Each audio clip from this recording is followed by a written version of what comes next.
Punishing your loved ones is a really terrible bargain. So let's say someone does you wrong and you want to teach them a lesson and hope that they don't do it again. So maybe you yell at them, scream at them, slam doors, punch things, do whatever it is that you try and make your life worse doing so that they don't like it and then they change, right?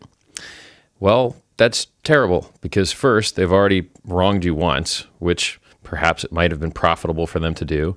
Maybe they showed up really late for something. Maybe even if it wasn't profitable, it was convenient. Now you are making your life worse through your own decision to try and influence them. And if you look at the dynamics of it, all you're doing is costing yourself now in the hopes that maybe the future turns out better. And that used to work a lot better when we had smaller societies where there's maybe 50 people. And in a society where there's only 50 people, your relationships are life or death. If there's a food shortage and you're not, doing well with everyone else in the group, you might not get food and then you might die, right? So we really, really care what other people think about us, and we really care about relationships that work well. And part of why that doesn't work as good as it used to is back then, you got to actually get some of the profits and some of the rewards from these big effortful things that you would do to try and modify other people's behavior, even if it was only subconsciously, right? You may not know exactly why you're being vengeful or trying to teach someone a lesson, but the feeling is there because it used to be very profitable.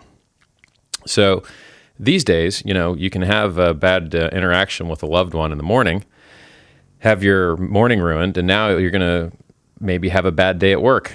So there goes, another 8 hours, half of your, time awake that day, ruined, being angry, just thinking about how unfair what happened to you was. And the only day that was ruined was yours. The person that actually wronged you, they're going through their day just fine, right?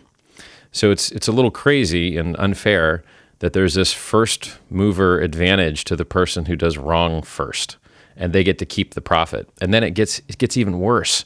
So the person that did you wrong, if you successfully punish them and, show them through your behavior that they shouldn't do that again, then maybe they get to apologize.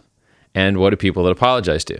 They get nicer, they act, happier and more, submissive. I'm not sure what you want to call it, but they definitely try and make up for what they did. And how do they try and make up for what they did? Well, they get to live a better life. They get to have less stress. They get to be happy. They get to be more joyous. They get to treat you better. While you, some part of you, may see that there's profit in this new behavior, think that you've won the game, and maybe try and milk it for a little longer and act unhappy for longer. Like their behavior mods weren't enough for you. And so now you're going to act crappier for a little longer just so that you can enjoy them treating you better than normal. So first they wrong you, screws you over. Then you screw yourself over by trying to punish them. Then if you get what you want, a good apology and maybe treated better, maybe you screw yourself even a little more by trying to milk that for a while, right? So what's the magic? How do you get out of this? Try to be non-responsive if you can. If you don't have to punish someone, or if you can get better behavior out of them without getting a really frowny face and if you can avoid that, then you get the profit of not having a bad day, not having to treat them, poorly, not putting so much energy and effort into it. And hopefully if you've got the right people in your life, maybe that doesn't come up so often anyway, right? Relationships are mostly about choice. You're going to do a lot better having chosen the right people than you are trying to influence them to act better.